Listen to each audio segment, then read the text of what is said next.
Hello, good morning. How do you do? Yeah, so the title is cross-chain auto-compounding. These are like a range of words.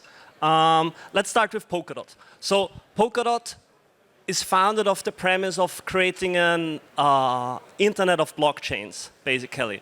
So having several heterogeneous different blockchains that are interoperable and working together. And how are they working together?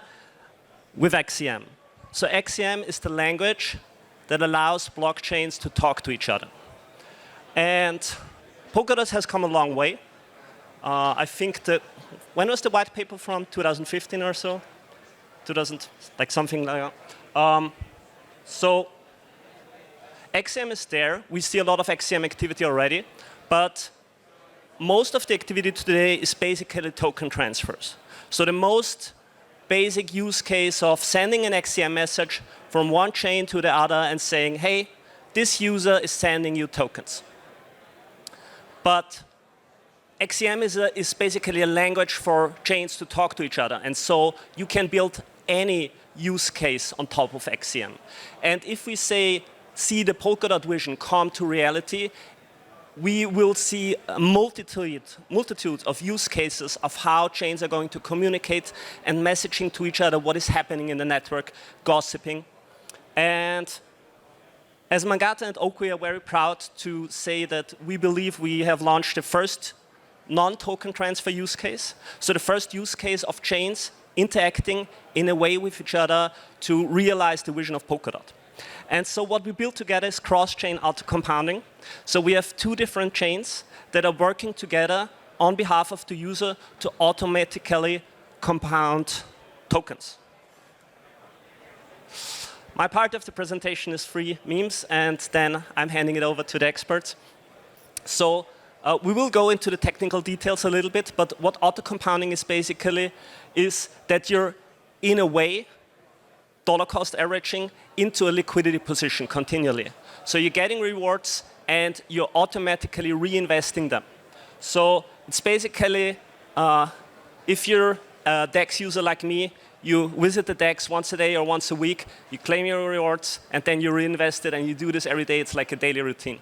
But it's like repetitive, and if you do it for dollars, you think about, why do I waste my time reinvesting $1 every day?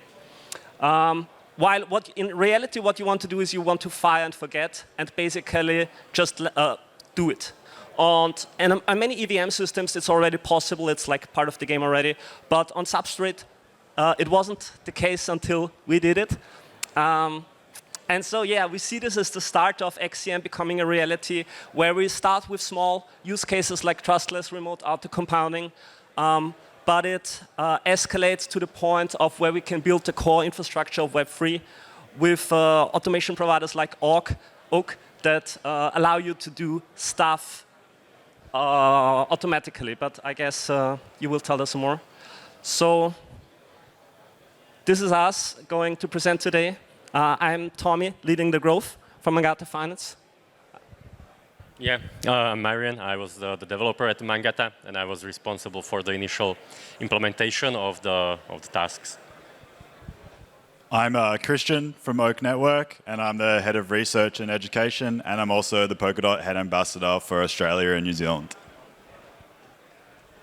So I'll introduce Oak quickly. We're an automation parachain on Kusama and Polkadot. Our goal is to bring automation to Polkadot to offer a level of convenience into the ecosystem that's probably not there right now.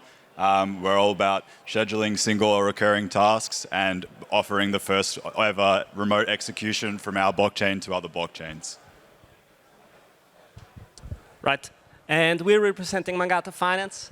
It's an interchain DEX that is going to enable cross-chain atomic swaps between Ethereum, Polkadot, many other EVM networks in the future. We've been in Polkadot since 3 or 4 years, have our 100% of our original roadmap done with MEV prevention, gasless swaps, algorithmic bind burn, time incentivization, liquidity gauges, and a few other things. Yeah, and so what we're going to show to you today basically is okay, the feature is nice, but it's much more about the challenges we experienced along the way. Because doing cross-chain tasks is like a fairly complex thing when you do it for the first time, and so we want to share our experience so that when you're working on it, that you can already profit from the experience. Yeah, so let's first take a look like what the user needs to do to make the compounding work. So first of all, we have some like rewards that get from the liquidity pools. First of all, we need to claim those rewards. So that's like a first extrinsic. Once we have the rewards, we need to make a swap to get the other pair of the liquidity pair. That's another extrinsic. Then we provide all of this back into the liquidity pools. There's some like activate liquidity mining also. That's sometimes necessary. And also there's like some involved RPC calls to get the correct amounts for the swaps, for the liquidity, so that the amounts are correct. So how can we do it better? So first of all, like we can leverage the OAK network to set up a recurring task that will trigger like the XCM transaction that would call what's necessary on the Mangata. So as we can see like on the diagram, like first of all, we create some proxy. I will talk about it later. Then we need to make a swap for some Tur tokens so we can pay for the fees. Then we create a task on the Turing, and we make a call with the XCM to Mangata. Everything gets executed. We pay for the fees with the Turing tokens, and everything should be fine. It looks kind of easy. But so what we had to do, like, yeah. So first of all, we have some set of extrinsics that were necessary to make the compounding work. But because most of them take some parameters like how many tokens do you want to swap or how much amount do you want to put into the liquidity, it's not usable in the context of XCM. Because we have this, in the XCM, we have this transact instruction that takes the encoded data of the call that we can use. So for that, we had to build a special extrinsic that wraps all of this logic with all of these RPC calls, all of these intermediate amounts, and put everything into the extrinsic that we can later use. How we can make the extrinsic work on behalf of some user? Well, we have a proxy palette, which is a really nice feature. So that's there.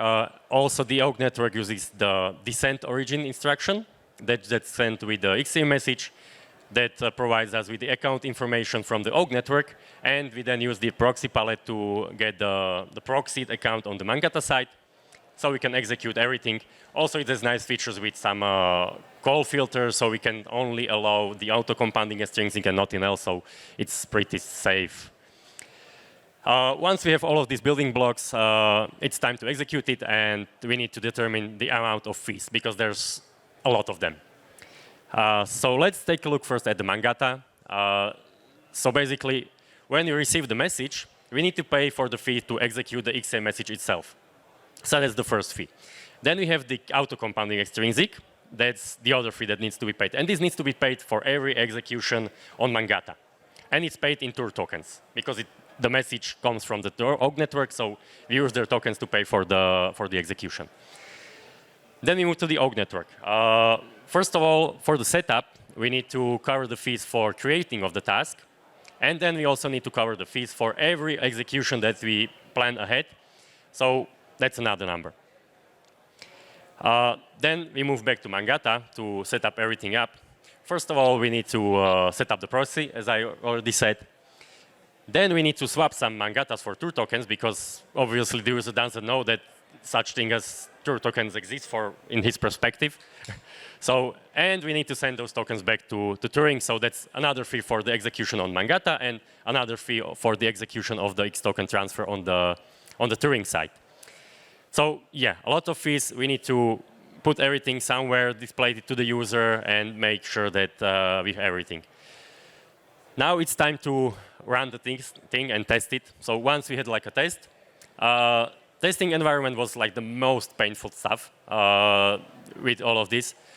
We started with some node building, with some special flags to allow fast runtime, to allow fast execution.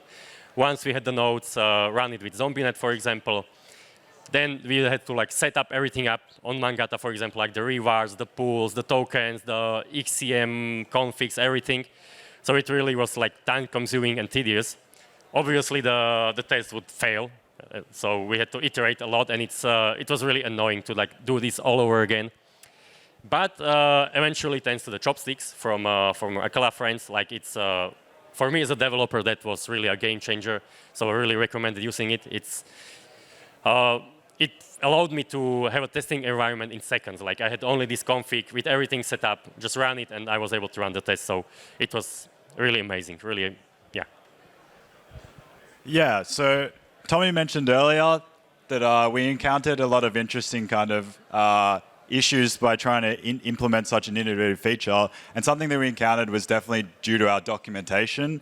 Having two parachains kind of come together to have some synergy between the documentation from a user perspective, so it's really easy to understand, was a core challenge that I think we've learned a lot from how to kind of go about it. And it's not just technical documentation, it also applies to things like technical support. How do we handle if a user has a problem? Do they come to Mangata or do they come to OAK? These are the types of issues that were quite difficult for us to solve, but I think within the ecosystem will be more of a current thing. If we want to have this interoperability where parachains can kind of really work together, we need to have this consistency behind our documentation, behind our guides, so that it makes it much easier for users to really understand what's possible and how they can kind of go about it. So that took a lot of time for us to kind of come together, but I think we've done a really good job so that users have a really seamless experience of when they're using any of our products, that they're able to reach out to us and understand everything with a strong level of kind of consistency. Right.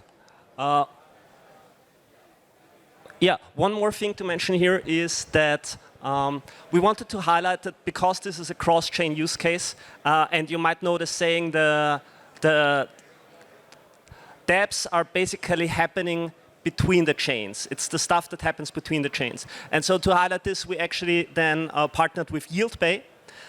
So YieldPay are building different tools for the ecosystem, and they have been building the front end that allows users to actually perform the auto compounding. So it's basically we brought the first third party in, taught them everything we know about how to do this, and then we basically discovered a new range of issues because developers know how to build everything. But then if you get in third party, they have the same questions, they have different questions, encounter different issues. So this was also very teaching for us. But overall, it was a very nice experience working with YieldPay. Yeah, and so we're coming to the outlook. You can expand, like once you have the base set of these features, you can expand in several different directions. Because having auto compounding is basically one use case of stuff that you can do on a DEX, but there are many other things. So OAK is basically providing triggers for different things. It can be time-based triggers, it can be price-based triggers, and other stuff. So you can start to think about other use cases that can be triggered on a chain. For example, buying and selling on a DEX. Reacting to price events like does the price go below or above a certain threshold, so you can issue stop loss, take profit orders, and so on. So different kinds of orders that you would see on an exchange. We launched a feature for basically the shared pair, so that's the Mangata token and the OAK token on the respective networks. You can expand it in this direction into other pairs.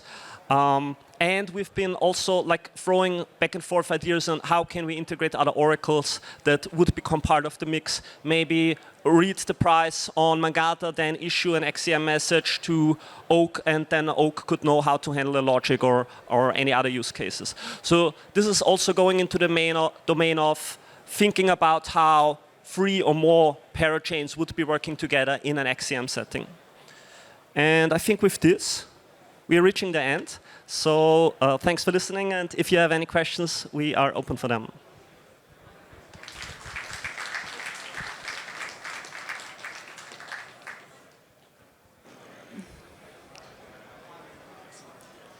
Wonderful. So we have time for some Q&A. Who has some questions for the audience for these 3?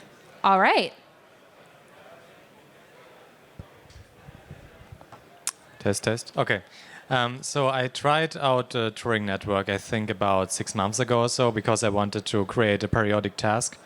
But at that time, it wasn't really possible to set anything up in the web interface. So, I mean, I hope it's possible now. Just asking, can I set up any periodic task there, or? Yeah, so you should have much more availability to be able to complete that now. That's also why we worked with our partners at YieldBay to make it much easier for a greater variety of users to have like an infrastructure and also a dashboard, so that it's much easier for anyone to really come through it. But that's definitely possible now, and yeah, hopefully you can try it again soon. What a good message and collaboration within the ecosystem. We have another question right there. Test. Yeah, I have a question for Mangata. So I know that you're planning to launch on Polkadot as well as a parachain. It's going to be a separate DEX. So once we're going to have the bridge between Kusama and Polkadot, and people are going to be able to transfer assets across the two ecosystems, do you still see a use case for Mangata X, or are you planning to deprecate that and focus on the Polkadot version? Yeah, right. We see Mangata X as the testing ground where we can test out innovations. So, for example, recently we announced our second strategic phase where we are going to build the rollup, a CK layer 2 rollup on EVM-based chains, starting with Ethereum and then going into other EVM networks. So this is, for example, an area where you can think into how can we leverage Mangata X to test out such use cases. And we see the system networks where they can work together, or where we can think about how they are going to work together in the future. And we find out along the way how it goes. Any other questions? Wonderful. Well, let's give a big round of applause for Tommi, Marian, and Christian. Thank you.